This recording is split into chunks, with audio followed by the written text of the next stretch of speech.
From the Library of Congress in Washington, D.C.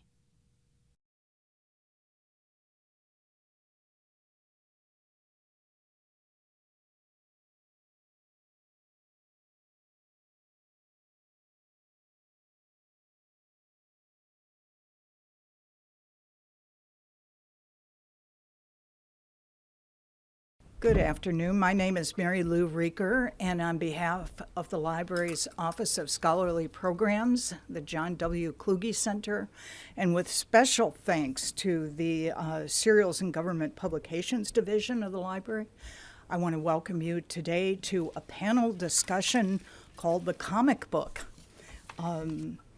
We have 4 people on this panel. 2 of them are with the Arts and Humanities Research Council of Britain on a fellowship here to the Kluge Center. That's Andrew Kerr and Adam Sharif. And Andrew and Adam are both part of a larger project back at the University of Lincoln in the UK that is looking at comics and the world wars and a cultural record. And they will be explaining more about that as they speak. A third member of the panel comes from Australia. His name is Christopher Bishop. He is a medievalist who has recently turned to comic books, looking at medievalism in the modern comic book. So he is going to be bringing a very different perspective to what's going on here, but I'm sure we're going to find a lot of common ground. Now, the 4th person on our panel is Georgia Higley. She's curator of comic books and head of the newspaper and current periodical division of the Library of Congress's Serial and Government Publications Division. And I want to welcome them all today and thank them for being willing to do this little experiment of just getting together 3 people who happen to be at the Kluge Center at the same moment, all of whom were looking at comic books. It seems such a unique opportunity that we wanted to get them together and have them share with a broader public their insights. Thank you. Georgia, do you want to take over here? Sure. Thank you. Thanks, Mary Lou. My role here today is to serve as moderator and I guess partially as timekeeper too for the 3 panelists because I have a feeling that discussing comics is not something that can normally be done in less than an hour. So we're all going to have to kind of rein our interest in probably a little bit. I'm really pleased to be here to moderate this panel because as I think many of you in the audience, your interest is here represents that, you know, comic books are becoming increasingly relevant for both the mainstream media and also as sources of investigative research by scholars. We know the impact of comic book stories and personalities on the movie box office. There's usually a superhero that shows up every summer. And now we also have an increasingly number of researchers that are turning their attention to popular culture as a source for serious research topics. And comic books certainly fall into that particular realm of research. So today's program is a focus on the scholarship. And the 3 Kluge Fellows here in residence, it's so fortunate that we have 3 converging into comic book world and comic art as the focus of their projects. The format I'd like to follow for this program is to spend a few minutes just talking about the comic book collection itself and hopefully point out a few things that the scholars may have used for their research thus far. And then I'd like each panelist to take a few minutes to talk about each of their respective projects. And from that, we're going to turn it, I hope, into a free-flowing discussion. I've got a few questions ready, and hopefully we'll make our way through more than one. And then I'd like to reserve about 10 minutes for questions from the audience. Okay. So the comic book collection of the library is housed here in the newspaper reading room and the Serial and Government Publications Division. We operate under collection policy statements. There's a comics and cartoons comic collection policy that really attempts to capture through the medium the significant comic books, popularity, trends, originality. So it's a very broad scope that we're attempting to collect here at the library. Copyright deposit forms the main source of the collection. And then we also do some selective purchasing. We also take donations. Our collection is running about 120,000 issues and counting. And we probably receive well over 2,500 comics a year. And when I'm talking about comic books in the division, we have a very narrow focus of comics here at in the division, and at the library we sort of segregate the different formats. Prints and photographs, for instance, has a lot of the original comic art and posters and things like that. The general collection is where you get reprints and cumulative editions and the graphic novels. So when I'm saying the comic book collection, we are really focusing more on the serialized, generally serialized comic book collection, all right? We have different formats, we have single issues, we have a small number of bound volumes, and then we also have color microfiche. We also have a growing collection of a special collection called the Small Press Expo, in which we're trying to gather some of the emerging trends in comic books. And that's what this slide sort of represents. We just started doing the past few years, so it's a small collection now, and as you can see, some of the items are also very small too. We're talking about items that in some cases are this big to oversize. And then of course we have some of the more traditional comic books as well. Probably our strongest part of the collection is the Silver Age, but we also have a fairly large underground comic book collection, and we certainly go back into the late 1930s and early 1940s. So the genre is very well represented in our collection. And I just want to say a couple words about how we keep these, because as you can see from these images, this is a very fragile medium. And it's, in some cases, they are well used in the past, shall we say, by researchers and general readers, I think. And we have deacidified most of our collection so that at least we can kind of arrest the deterioration, even if it's just for a little while. We also provide special housing to the material, and we have collection secured and inventory of the collection. We keep things in a climate-controlled vault. All of our holdings are available in the library catalog, so if any of you are doing research, the catalog is a great place to start for comic book research, at least at a title level, but please come to the newspaper reading room to get a more in-depth and to be able to talk over your topic with some of the reference librarians in the reading room. It is a special access collection, so it does require some advance notice insofar as you do need to have a real reason for looking at the comics besides, oh, I'd really like to see the latest Action Comics, or, boy, I'd love to see that Superman #1 kind of thing. So, but we are available to provide research assistance. And whoops, let me go back. Sorry. Yeah. I think I want to just, whoops, sorry. There we go. Okay, I think what I'd like to do now is have each of the panelists in turn describe their projects and take no more than 5 minutes. I do have the watch here, so I will be keeping track, okay? Thank you. And you want to start, Chris? For sure. So my name is Chris, and I'm from the Australian National University in Canberra.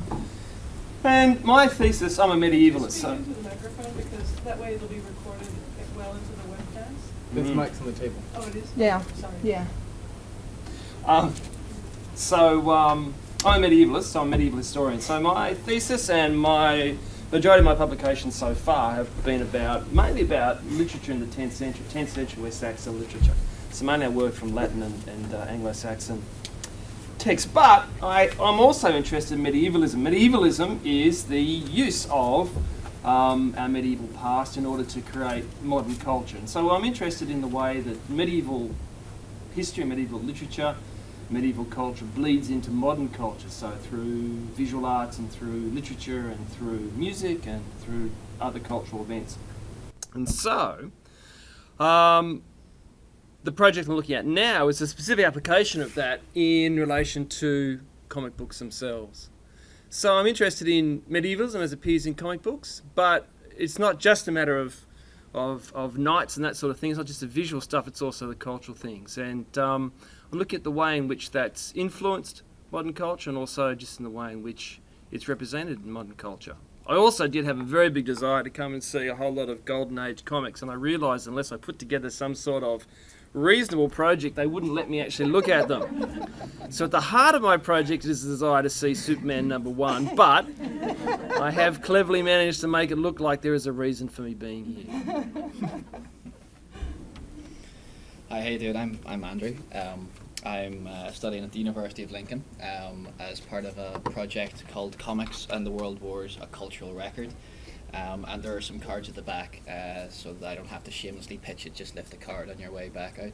I look at specifically heroes and villains, reality and imagination. That's the topic of my PhD. I look at the importance of comics in creating and influencing wartime perceptions of images of heroes and villains. Very briefly, the sort of conclusion is that comics easily and readily blur to the point of erasure, almost, the boundary between reality and fantasy. And this renders the audience susceptible to influence for better or for worse. So I've just got a wee outline here. The comics page of the daily newspaper represents the most widely read non-advertising newspaper feature among adult readers. 83% of your average readers remember or read at least one comic strip daily. In 1942, 33% of 61 comic strips appearing in newspaper daily and Sundays had a war-related content, so there's the World Wars cultural record coming in. Cartoons were actively used by the Office of War Information during the Second World War to distribute war information. They gave these comics and cartoons out to 1,000 newspapers weekly, which had a potential viewership of about 60 million just here in the US. And a socio-psychological study in 1955 of the Sunday comics reads, "Everyone knows the comics for what they are, but people cannot easily tell what the comics mean to them or do for them. As a consequence, they usually go ahead and enjoy them without reflecting on the fact or setting up concepts to explain it. Very frequently, the respondents who expressed no interest or attention to the comics, the Too Busy Wife for example, will betray a vast knowledge of strips, characters, plot lines, etc. later on in the interview." Now, I believe that when we deny our own vulnerability to media, we are actually increasing the degree to which we can be manipulated by it. If you do not know you are vulnerable, indeed, if you think you are invulnerable, you will not think and act in ways that protect you.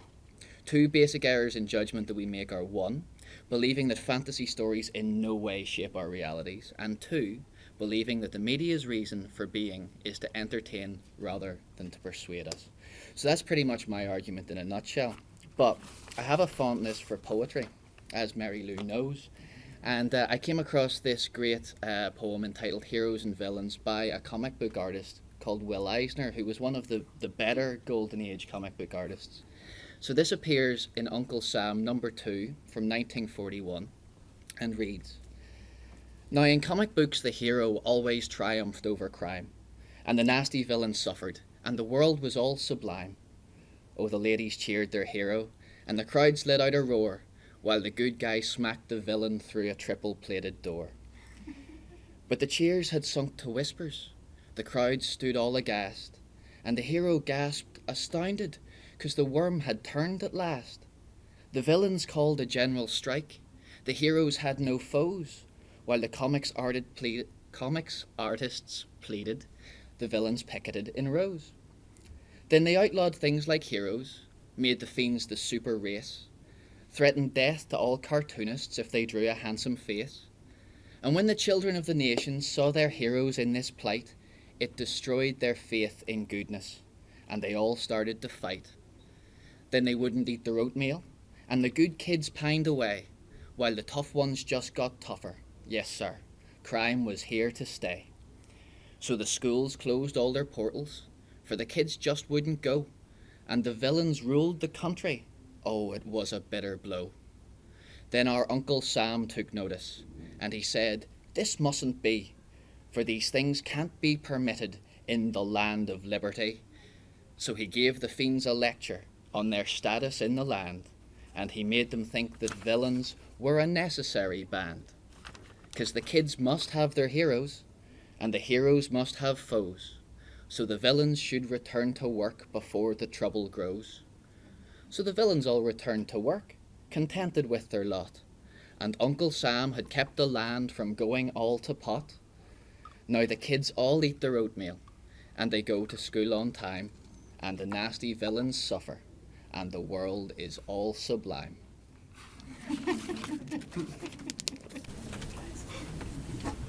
Hi, I'm Adam. My background is in history and cultural studies, and I'm an aficionado for historical theory and method. And I'm also a lifelong reader of comics, and work and podcast for a independent comic store in London, part-time as well. As Andrew mentioned, we're on the same project at the University of Lincoln. One of the sort of central objectives is to assess the cultural and historical legacy of these comics from the First and Second World Wars, and it's the historical side that I'm really focusing on. My work sort of delineates from new cultural history, the late 80s, early 90s sort of school of history, which promotes total history and a broader examination of different subjects and topics. And in accordance with that, the reasoning is that we should also consider a wider variety of evidence. Peter Burke and others and Jordanova have taken up this idea and pushed a democratization of history in this way. And it's as a cultural record that I'm looking at these comics, and I think it's easy enough to argue that comics are culturally valid, and I think comic studies shows that now. But what I'm interested in is whether it's possible to make the case that they're historically significant as evidence or primary sources. So in this way, I'm not looking at comics in a necessarily crit-lit way, but more in terms of source evaluation. In this vein, I'm conducting 2 case studies while I'm here, which are centered on US comic books.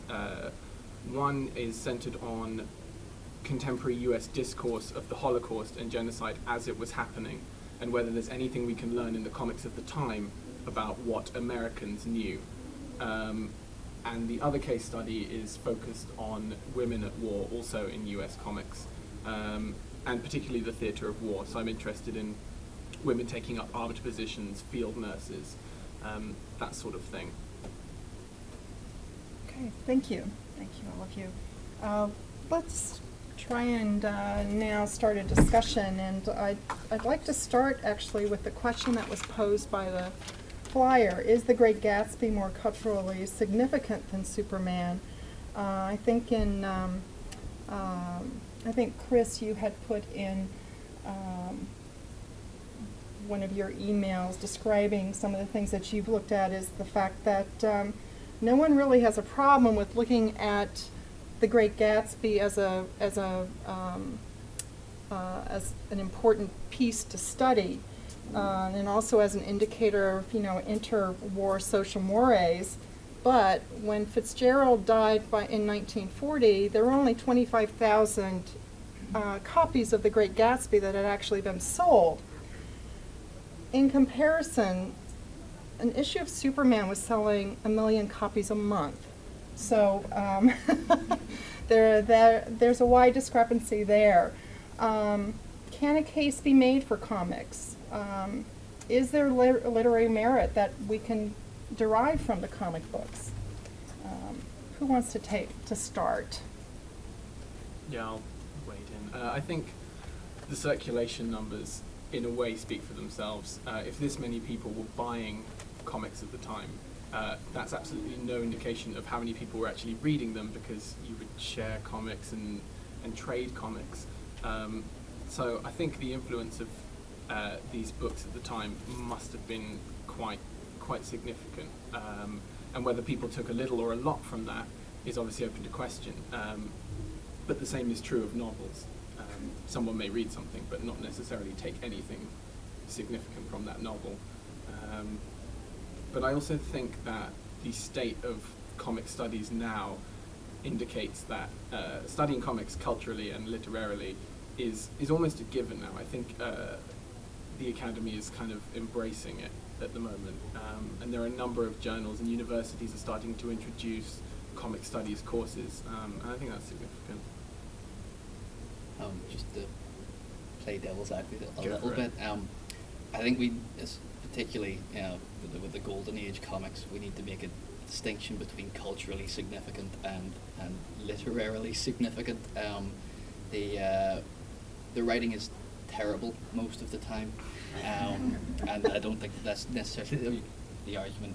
Is probably on more tender hooks with Fitzgerald being a terrible writer. I have a little quotation on that point. This is from the comic strip Technique from 1935, which was a survey of advertising to see if comics could be used effectively for advertising. And it simply states, the plot is simple, the problem is stated, a possible solution is presented, the problem is solved, happy ending. That's every comic book, and the literature is not of a particularly high standard. But with the influence that they had, with the messages that they were communicating, with the circulation, the sheer audience, I mean, hugely significant culturally. But as far as literary merit goes, almost non-existent, in my opinion. Yeah, and in mine too. Like I think a lot of this stuff, I mean, for me as a historian, I'm really interested in looking at where it fits into as a cultural artifact. So it's interesting if a thing has 1 million copies selling every month. So I'm interested to know why people are buying 1 million copies, why people are reading 1 million copies.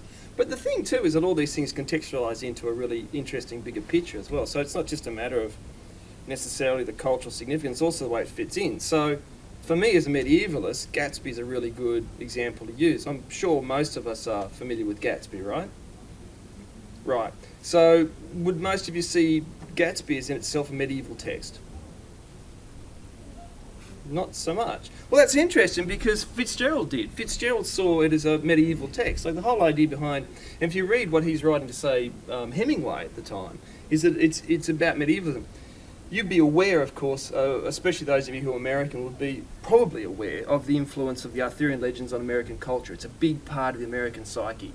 And it bleeds into so much of American culture, right? So you've got, when Fitzgerald writes Gatsby, what he's trying to do is to put the Arthurian legends into a modern setting. So those of you who know Gatsby should realise that in fact Daisy is the Grail and Gatsby is Percival. He's going in search of the Grail. And the whole thing is a Grail legend. Now it's self-consciously so for Fitzgerald because he actually writes about all this sort of stuff. And he writes to Hemingway. Hemingway, of course, produces his own version of the legend in The Sun Also Rises or Fiesta as it's sold somewhere. He wants to look at the Fisher King, and that's why Jake has this terrible emasculating wound. But it's part of the same thing. In fact, Hemingway writes back, just on a tangent, writes back to Fitzgerald saying, in fact, I've written what should be called the Greater Gatsby. And if you know Hemingway, that's just so typical of him. So these two great literary giants are producing these medievalist texts, okay, at the time, and they're self-consciously in their minds medieval. Whether we can see that now or not, that's what they thought they were doing. They were representing Arthurian legends for 1920s America. So you've got that aspect there. For me, like I could look at the interesting links there with something like Prince Valiant. Prince Valiant was a very, very popular, obviously medieval comic produced at the same time. Okay, and there's actually real links between the two as well. It's very popular. It's produced by Randolph Hearst's syndicates. Randolph Hearst himself is a massive medievalist. He's very interested in the Middle Ages. He's obsessed with comics. He's been collecting German comics since the 1870s. So he loves comic book art, and he actually actively goes out and gets Hal Foster to come to his Cynics to do a medievalist comic. Hearst was obsessed with the Middle Ages. In fact, by the time he's doing this, he has the largest collection of armour, private collection of armour in the world. He builds for himself 2 castles in America, one in New York and one in California, St. Simeon. But he also buys a medieval castle, of course, because he's fabulously wealthy, buys a medieval castle, Sir Donat's in Wales. So he's got all these things going on, which is amazing. And in fact, Fitzgerald uses the Hearst Castle in New York as the setting for the Gatsby. So there's that link in as well. And then you could rush off then and you could talk about Camelot, you could talk about Jack Kennedy, and why Jack Kennedy talks about, I guess Jackie talks about, can I be so familiar? Jackie talks about Camelot once Jack's dead. And then what you need to do is contextualise that, because of course Jack was great friends with the Hearsts. After the Second World War, when Jack's cashiered out of the army because he's injured, he gets work for the Hearsts, but he'd been a long-time friend for the Hearsts. In fact, he'd been a visitor at Sir Donat's in Wales, Hearst Castle, and he'd been a visitor at St. Simeon. In fact, Jackie and he go through on their way during their honeymoon as well. So that's linked in there as well. So all these things start to tie together. You can draw all these interesting links between all these important parts of history, and then it ties into the importance of things like Prince Valiant. Prince Valiant itself might not be particularly literally a great literary work, but what it is incredibly important because it shows a particular point in American history, and it turns into an art which people can recognise, and it in turn is then translating things like Wyeth and Howard Pyle and all this sort of stuff, which were heavily influential on these other guys. And I'm going to stop there because I'll just start making more connections if I keep going. I think you hit on one thing I'd take up and also maybe like underscore what Andrew said. I think in looking at Golden Age comics, perspective is really important. Most of these strips were maybe 8 pages that an artist or writer would have to put together a comic. They had to adhere to a production schedule, as they still do now. So in no way could they have been the sort of same literary great work. I think, if you have a certain number of days to produce a particular strip so it goes to print on time. And at the same time, I think we also have to keep in mind what comics were for in terms of purpose and audience. Maybe they weren't trying to break literary boundaries at the time. But I think where they are really innovative in a way we can look at, which compares in terms of looking at literature, is visually. The visual storytelling in comics, in particular the Golden Age comics, is revolutionary as far as I'm concerned. And I think it's that we can definitely look to and say, yeah, this is artistic, this is important. Maybe you can deconstruct the writing, but I think some of the visual storytelling is astounding. Like Eisner's a good example, obviously. I completely agree with the visual media revolution, because it's a time before television. It's only the early days of radio. Sorry, I'll get closer to the microphones. I'm trying to form a little circle. No, I totally agree with this visual revolution idea. It's true. Brand new media totally blew everybody's mind in a time before television and really radio. With these with these writers and artists and even the production companies, I mean, they are deliberately trying to churn out mass media, like you say, on a scale. As they still are. As they still are, yeah. I can't imagine any writer or artist or even editor or producer would have been aware in the same way that artists like Fitzgerald and Hemingway were very aware of what they were trying to do. I think they just did whatever was the first idea came up in the workshop, to be truthfully honest. I don't think that necessarily undermines your argument in any way. I just think that really has to be taken into consideration, that whenever Jack Kirby does a sequence whereby the boy commandos flash back to Middle Ages Europe or whatever, it's because they didn't have a better idea for the narrative that week, and they had to churn something out on a schedule. I don't think that undermines the significance of comics in any way. I think they're fantastically significant. But whenever you tie threads, such disparate threads as, you know, a comic book story and one of the classic works of American literature, English speaking literature, together, you've really got to make that kind of distinction. You know, Fitzgerald could have taken his time to, you know, produce anything that he wanted. He wasn't working on a schedule. He wasn't under any pressures other than where the next bottle of whiskey was coming from. So you know, I think we've got to keep those threads in perspective to a certain extent. You know, the visual revolution is an interesting one, particularly with the four color, the jump between newspaper comic strips, normally in black and white, and appealing to readers young and old, and the comic book publications that were put together on Sundays initially, and then generally from publishing houses in four color, which really, in a world which I picture in monochrome, would have been something incredible for people of all ages. You know, that I think is a very significant media revolution. Again, has been understudied. We have film studies, very well established. Radio studies, not quite so well established, but very, very, very interesting. Digression. Comic book studies, up and coming. Yeah. Well, let's look a little bit more at the trends and themes that show up in the comics. You've got origin stories. You have the influence of the supernatural and the scientific. You know, so what does all this bring and inform the comic book characters and the forming of the identities of the comic book characters? Can you all speak to that? I find identity quite an interesting can of worms, kettle of fish, whatever, because like the superheroes and all, they tend to have secret identities and hidden identities, and every comic book character tended to form this super identity, or which is fantasy wish fulfillment to a certain extent, and that's the niche that it appealed to for both the creators and for the readership. But the fact that they had to hide the real identity being the superhero as opposed to the alter ego, I think is really has quite interesting implications for almost a schizophrenic disassociation between the reader and the world at large that may very well play out at later stages. But again, if we talk about identity, quite often during the war period, comic book heroes would attack the foundational sense of identity in their readership in order to manipulate their audience in a certain way. They would attack their patriotism to try and get them to enlist. They would attack their femininity or masculinity in order to get them to buy more war bonds or show up for work on time and that kind of thing.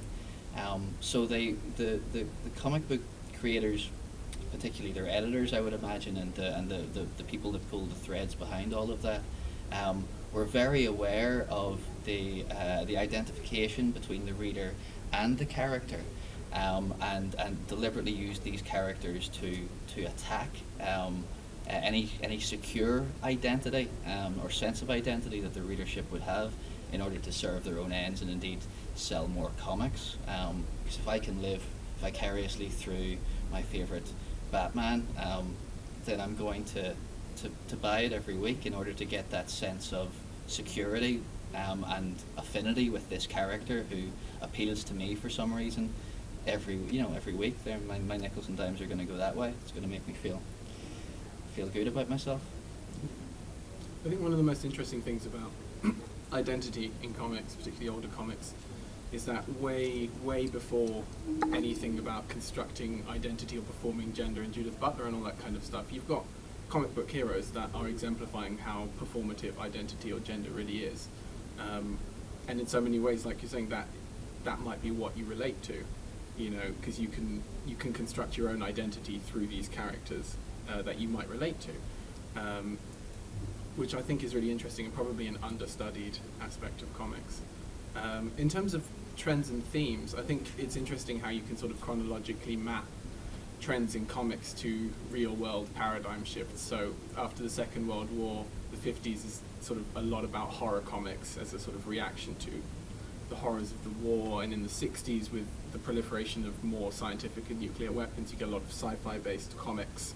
A lot of the Marvel heroes that developed in that time, you know, were the result of gamma radiation or radioactive spiders and so on and so forth. But I would say I think you have to be careful with mapping those sort of trends, because it's very easy to be either deterministic about it or sort of homogenize comics in a way that they shouldn't be, because obviously not all comics were sci-fi superheroes, and not all comics in the 50s were Dracula and horror and all that kind of thing. That reactionary trend, we were talking a little bit about it between us last week. In the same way, Adam mentioned that the argument could be made for horror comics deriving from the horror that had been seen during the Second World War, which led to the Frederick Wertham and all the Comics Code and whatnot. I have a funny notion that the idea of superheroes derived almost entirely from the carnage that was seen during the First World War. And then if we take the first and most iconic superhero, Superman, the way he's introduced is that no less than a bursting shell could break his skin, which after the huge carnage on an industrial scale seen in the First World War, I'm fairly sure there was some massive trauma in human psychology which brought about the need for a superhero, a post-human hero, because the individual human hero was no longer capable of dealing with the problems on a global and industrial scale that we'd seen during the First World War. If you look at any kind of instance of comics, aside from the huge leaps into the realm of fantasy like Crazy Cat and whatnot, any comics that were published during the First World War tend to represent real human heroes or real human villains, in that they will satirize, Kaiser Wilhelm, or they'll tell the story of Private such and such division, but they tell real human stories. They don't tell these massive flights of fantasy that we see basically at the outbreak of the Second World War, and I believe could be argued to be as a reaction to the First World War, and in tandem with there being the first inkling of a repeat of the First World War in the Second World War. I think I agree with you on why superheroes came about and why that kind of argument. But just as a sort of counterpoint, is it disrespectful? Garth Ennis, the comics writer, who is very, very serious about his history and has written a number of critically acclaimed war-based comics, hates superheroes because he thinks they're disrespectful to real soldiers that really lived and died, or fought and died in wars. Given that you're studying heroes and villains, where do you stand on that? I love Garth Ennis. Everybody read him. He's a boy from Belfast. He's a fantastic writer. But if you don't like swearing, don't read yes, them. If you're easily offended. If you don't, yeah. Read his run on Hellblazer. Yes, it's incredible. But no, I think that idea of telling a superhero story is offensive to real people is really just kind of, again, it's linking two things that shouldn't be linked. They're mutually exclusive as far as I can see. It'd be very easy to. I'm sure a lot of GIs were fantasizing about going over and punching Hitler in the jaw themselves and winning the war on an individual basis, doing their bit, but doing their bit in a massively overblown imaginative sense. That's not to say that the real stories of real people don't deserve to be told as well, but they're two separate instances. One's a memoir and one's a flight of fantasy. I mean, I think they're both valid. I don't know if the superhero comics are necessarily aimed at servicemen, though, are they? I mean, no, not in terms of their reception, but in terms of like creating them for that reason. Yeah. Is that kind of offensive? Yeah, I can see. I think going back to your early point, which I think is really a good one. This, and that's what I was saying too about, if we go back to the other point about the medieval stuff. Like, I don't think that. I mean, the reason the boy commandos. Why do the boy commandos go back to medieval England? Why do you? The vast majority of things you could pull out, they could go back to Rome. They could go back to any time. Why do they go back to then? It's because it's coming out of a cultural milieu which is accessible. I know that if I want to make a TV show now about a Robin Hood based character, it's going to have some attraction because of this well established sort of a history there which makes it acceptable. And I think you're right there when you link, early point you're making about linking things like the horror comics, which, like you say, wasn't the majority of the publications, but the horror comics which came out after the Second World War and then were shut down by the Comics Code Authority in 1954. They're really interesting because they do parallel post-war GI literature like, The Man in the Grey Flannel Suit and From Here to Eternity and Thin Red Line. These sorts of books were produced at the same time, which were also problematic because of the graphic nature of the violence that they, those comics seem to be things for those service personnel. And we know that because of the use of comics amongst by the military, that there was an adult comic readership straight after the war. So I think those, whereas I think the superhero comics are more juvenile, aren't they? And one of the interesting things that keeps getting revisited out of that, if you've got a juvenile audience, is one of the general trends that comes out of it is this, and we were talking about this the other day too, the initiation myth.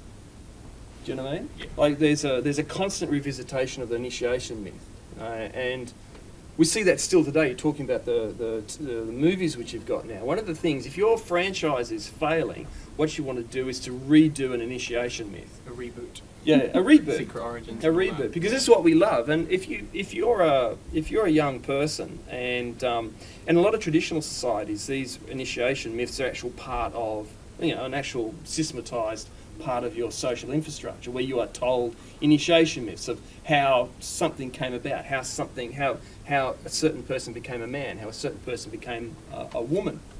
And we see those time and time again. How did Superman come to Earth? How did Spider-Man? Tell us about the spider once again. How did Batman, how was Batman's traumatic watching his parents being killed? How did that transform him into being the Batman? And these constant initiation myths, we see them in comics in the 60s when they're not allowed to, in the 50s and 60s, once the comic code shuts them down, what they'll constantly do is to revisit it. And there's an economic reality for that, because I don't have to pay for stuff that I've already had printed, so I can print it again. But it's obviously really popular. And we know from sales figures, every time the Batman, the story of the Batman is revisited, circulation goes up. We see it with the movies as well. That's why, we constantly get these reboots, because you've got a juvenile audience wanting, I think, this initiation myth, this story of how do I transform from a child to an adult. Well, it's a fixation on what came before, with the assumption that will give you insight now, which I think can sometimes be misleading. And I think with each subsequent iteration, it's almost a case of diminishing returns. And I think there is a danger with superheroes now, particularly, that the more the same first story is retold, the less impact it's going to have. It's almost saturation. But not in an economic sense, because that's what we see is that, in fact, the exact opposite. That they reboot the Spider-Man franchise, or they reboot whichever franchise they want. Yeah. And they get all the people who saw the first one, plus they get all the new people as well. So in fact, there's more money for them. Yeah. Whereas in a literary sense, perhaps you're getting tired and jaded with reading too many comics out of it. I think you go, I don't need to see this again. But I think the audience out there, if they're looking for something different, which is this sort of, this satisfaction with an initiation myth, which is a different thing. One other interesting thing that you mentioned is why do they go back to certain extraneous times. I think there's a fixation in comics with the what if, and there's DC has its line of Elseworlds books, and Marvel does what if and all that kind of thing. And I find it just a really weird sort of permanent tension in comics that within a medium that is very often dominated by fantasy, you get fantasy within the fantasy. So what if Batman existed during the time of King Arthur? It's puzzling, but sort of really interesting at the same time. So I think, because we should get together and write a comic, right? I think you guys have hit on this wonderful... If we combine those two threads, now I'm not joking, if we combine those two threads, we have some of the most innovative things that happen. If we combine the rehashing of origin stories with a good what if, right? then we can actually tweak the origin stories in a way that's intrinsically interesting and wonderful. I.e. Superman, Moore- Red Sun. Superman, yeah, Red Sun, yeah. Alan Moore's run on Swamp Thing. Yeah. Swamp Thing isn't a real human being that's become a heap of plant He's a matter. He's a plant. plant that is disillusioned that he's a human being. All he's done is invert that one idea. I mean, what do you think about going back to origin stories and doing something new with them? I mean, if we weren't simply rehashing and retelling the origin story, and I know this is rare within comics, it doesn't happen very often, and sometimes it's good and sometimes it's bad, but sometimes that's just what makes a brand new innovation, is taking it back to the start and tweaking one little intricate detail. I think it takes a real genius to do that. So there's not with this. There's something innate in our desire to go back to the origin story, like you say, with the initiation myth, or with. I think that as human beings we have this intrinsic desire to explain the origin of everything right back from the start. I mean, if you look at all religions, they all have their creation story and so on. We have a desire to explain things from the start to the end. And That's what bad history does. Well, yeah. But we, I think that's, if we combine those two ideas, the what if with the rehashing of the origin story, I think that's where some of the greatest innovations in the history of comics have come from. I think, just going off on a slight tangent though, I think what's really interesting for me as historian is that given the vast panoply of human history, why we keep going back to the same stories. You know, like you're saying, so we put Batman back to King Arthur. Why? Why is it, from the Middle Ages, why is it 80% going to be either King Arthur or Robin Hood? Why do, there's all sorts of, why do we not transplant them back to, 1587? Why is that not a year that we want to see revisited? Why not 1435? I don't, there's all, and I can pick things that happened then that were interesting and useful, and you could make a story out of them, but we just keep going back to the same thing. I think you just, it's easier and more sensible to pick historiographically valid moments and events. I think they're valid because they're already established in our, I think someone else has already worked hard to establish them in our understanding. So when I say King Arthur, everyone goes, you've got some idea of it. Yeah. If I could say Charlemagne was probably more important than King Arthur historically, right? But I'm yet to see too much. I mean, there's a little bit, but we don't see much set in the days of Charlemagne. Yeah. What about Otto the First? We could set it in the days of Otto the First. No one's going to do that. It's because just, no one's going to buy that because they don't already know about it. If you don't already have some investment in what the book is putting out, then you're probably not going to buy it. And that's the important thing. Arthur gets established because of Tennyson's Idylls of the King, which itself is an expression of 19th century British nationalism. And then that gets established in America by Twain, who writes Connecticut Yankee in King Arthur's Court. And the whole process gets democratised and Americanised, so that then when Wyeth and Pyle and then Wyeth start producing their paintings, everyone goes, oh, I know this stuff, I love this stuff. When Foster comes along and does his drawings, everyone goes, oh, that's a bit like Wyeth and Pyle. And then we've already got stuff there. Poor old Otto the First is completely left out. It's all about precedent, Did comics ever have a chance of breaking out of that? Because, I mean, in such a visual medium, as you say, that works on easily recognisable symbolic representations of things. The good guys always wear white, the bad guys always wear black. From your eyebrows I can tell whether you're being devious or not. I mean, honestly, it works on a very symbolic level, in the same way that political cartooning did, historically and things. I don't think it really had a chance up until maybe nowadays to break out of those trends. The story had to be instantly recognisable as something that was already established within cultural consciousness. Otherwise, people are going to they're going to go with what they know. They're never going to break out of their little comfort zone and lift something about. Yeah, it's got to have something there. Yeah. No, but I mean, if you look at like some of the creepy, the eerie books, those kinds of horror books, you get stories you could not have dreamt of. That may have no relation to the real world, and you just think this is nuts. I think a lot of 50s and 60s comics were in a way like totally psychedelic. And would just produce things that you could not second guess. And maybe that's not what has become the mainstream movie stuff, but it still exists. I mean, comics are not only you know, superheroes with a good start and a bad start and a good ending or whatever. True, You but, know. like you mentioned, the ones that have become big movies Yeah. are all of the ones Yeah, that that's true. play upon these basically structured. They're easy. They're easy viewing, easily digestible. Yeah. Same symbolic stuff. And they've become the major ones. They have. So all we do is we rehash the things that are already established in our cultural consciousness over and over and over again. And anything that breaks out of the box, I mean, this happens in all forms of art. Yeah. Anything that challenges people's perceptions is ultimately seen as high art after the death of the artist. And it takes 100 years for for people to go, actually, he was great.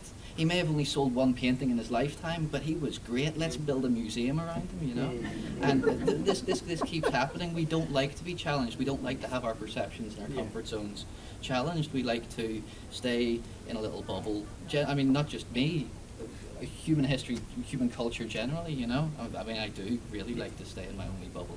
But I think that's part of our general consciousness. I think that's true in a mainstream sense, but Yeah, it's like about, there are little explosions out of that, and there's all sorts Yeah. of, and you're right, that's how people do later get discovered. There are those sorts of Yeah. things.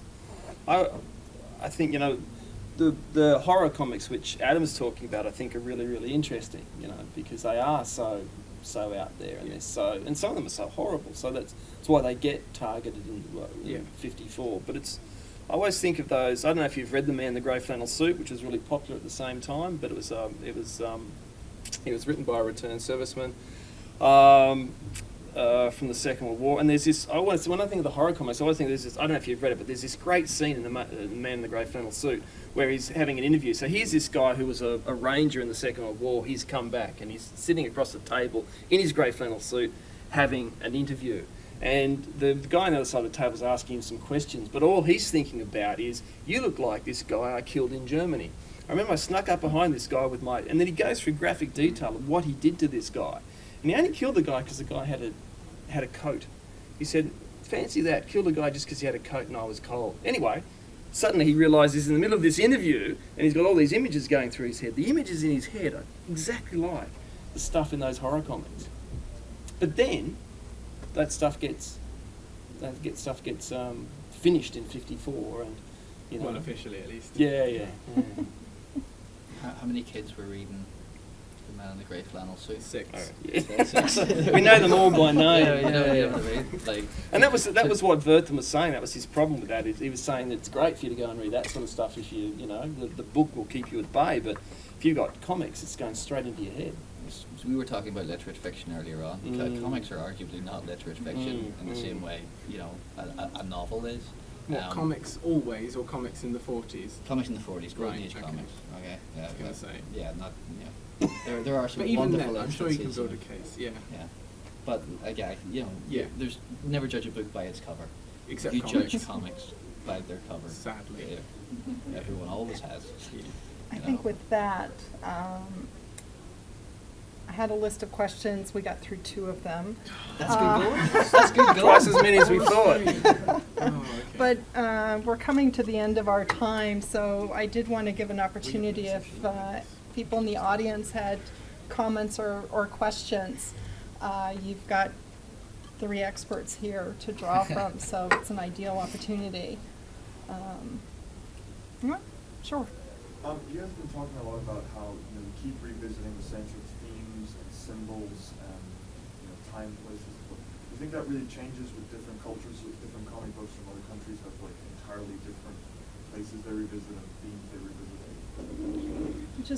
Just to rephrase the question for the filming, looking at the retellings, is that also can you apply that to foreign comics and other foreign cultures as well? Yeah, I would say so. I think particularly French comics or bande dessinée and Japanese manga, they each have their own individual traditions and historical traditions within that that they hark back to and use in a similar way to Western comics. They're entirely different, but you could argue the model is quite similar. But I would add the exception that, again, that's a massive mainstream generalization. Manga has some amazing innovation that has nothing to do with Japanese traditions. Yes? What now or in Since World War One. Oh, that's big. The questions on women in comics. I think the trend is towards, well, on the one hand, it's quite positive and it's about equality and women moving forward in the world. And I think with the two wars, you definitely see that in the same way that you could argue on the home front, etc. Women became a much more significant political force because of the work they were doing that men were not doing. And I would also underline that the work women were doing at war, in the theatre of war, is hugely underlooked. Or overlooked, rather, that's not a word. But regrettably, I think mainstream comics tends to perpetuate certain models of women in society, you know, as icons and objects. And I think to a degree that is denigrating. You do see innovative work within that. I mean, the original Wonder Woman comics were quite groundbreaking, I think, with very, very overt sexual overtones, but in a way that didn't sort of diminish the position of the woman. But I think overwhelmingly the trend from then to now has become it's stereotypes of women that are continually perpetuated now, unfortunately. That's probably not the best summary you'll ever hear, but in my experience, that's what I've sort of analysed from it. And there's a couple of interesting things, I think, too, which I'll get back to Wonder Woman in a sec, but there's also, and going back to these horror comics too, I think what's really interesting is if you read those horror comics that are post-Second World War, a lot of the violence and the graphic violence is carried out against women.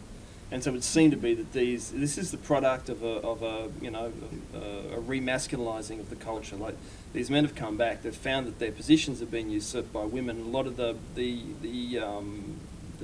subconscious expression of violence against them must be about these men trying to re-establish themselves. Yeah. And I think it's interesting with Wonder Woman too, because although the creator of Wonder Woman was a man, William Moulton Marston,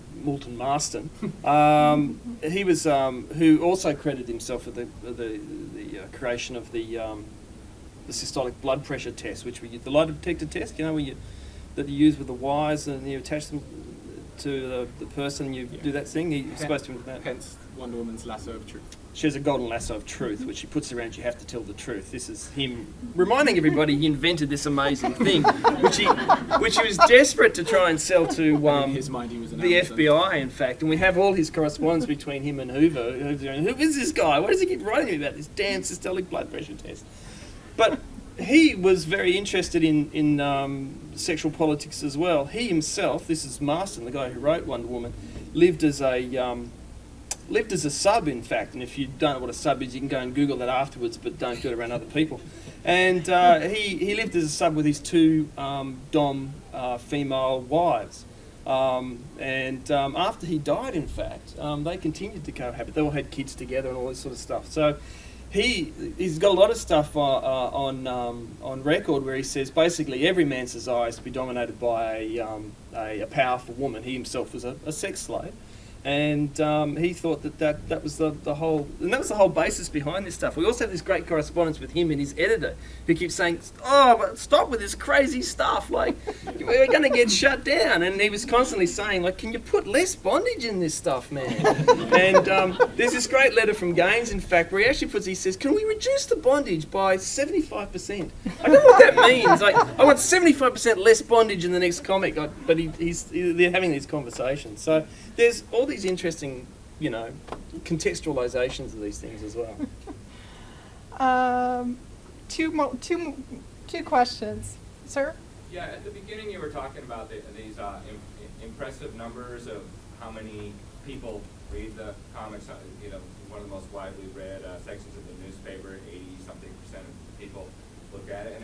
And I thought, well, back when I read newspapers, I used to read some of the comics on an almost daily basis, but that's not how I get my news anymore. I get it online, and now so I don't see those comics, but I still do read certain cartoons, but they're the ones that that I'm interested in or entertained by, and I click on them, but they're not the ones that some newspaper editor is deciding to put out there for me. So I was just curious what you think about how that shift in the way that we're getting both our news and our entertainment to online and sort of being our own editors in some fashion is changing the impact of comics?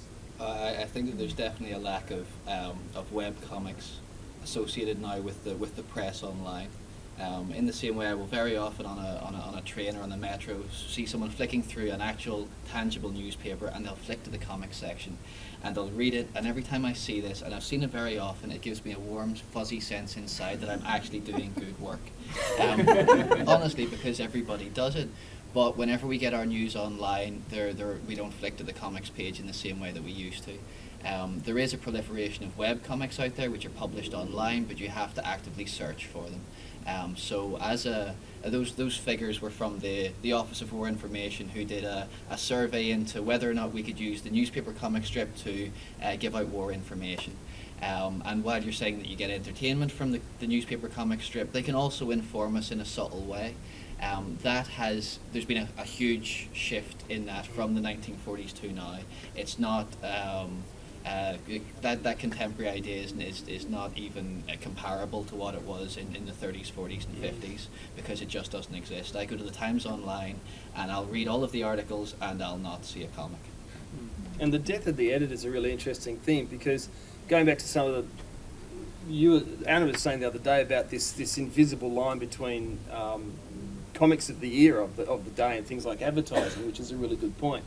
When Hearst gets Foster to do Prince Valiant, one of the reasons he wants Foster is because Foster is an advertising draftsman. Do you know what I mean? So you got to think about it. Basically, back then, the newspapers, you want an ad for soap, someone draws that ad for soap.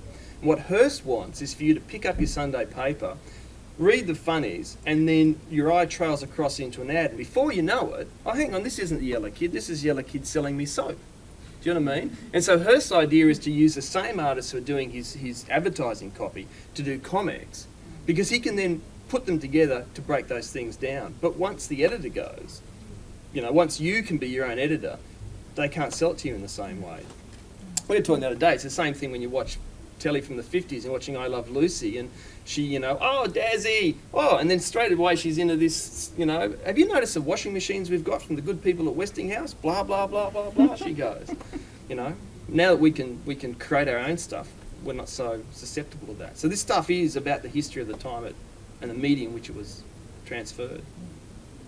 Last question. Yes, I think in regards particularly to the gentleman in the middle, he kind of alluded to something about in your research that there were stories that may not get out there, and if any of you have ran across them and said, maybe it was just a matter of wrong time or not being marketed, because I think we need new comics, new ideas. Maybe they're there, they just never made it out there. And maybe you guys will find it in the research or do Indiana Jones and bam, come up with something that's going to astound it. There is some amazing. Look, that's the thing about the collection here. Until you actually physically get somewhere and see stuff, you don't see. If the stuff didn't make a big enough impact and didn't remain in circulation, it goes out of collections, and we don't see it in private collections. So when I'm sitting there trying to buy comics online or whatever, I don't see that stuff. You've got to come to a place like this and start trawling through collections before you find those really interesting strips that only live for a year or 6 weeks or had a 7-issue run, and go, wow, look what these people are doing with this stuff. And sometimes the only way you find that too is you find like other artists, like you're talking about Alan Moore, he's a great one for going back and revisiting some of these projects which didn't get off the ground, but he redoes them, and then if you can find it, if he's actually honest enough to admit his sources, you can find this stuff. But usually he just says he was brilliant and come up with himself. Yeah, I think one of the key things in our work, in my work anyway, is trying to rehabilitate things that may be lost, and looking at comics that maybe no one looks at and say, look, actually this is important, and I think people should look at this and consider it. The idea is to go back and find things that we're unaware of and say, actually that could be valid. I would also add that in terms of new ideas in comics now, I do think comics have never been in a better state if you look outside of Marvel and DC. I think the proliferation of awesome comics from independent publishers is astounding at the moment. Companies like Image, Pony Press, and even smaller companies than that, and self-published comics. I think it's great that anyone can and maybe will produce a comic now. So I do think there are really cool ideas out there.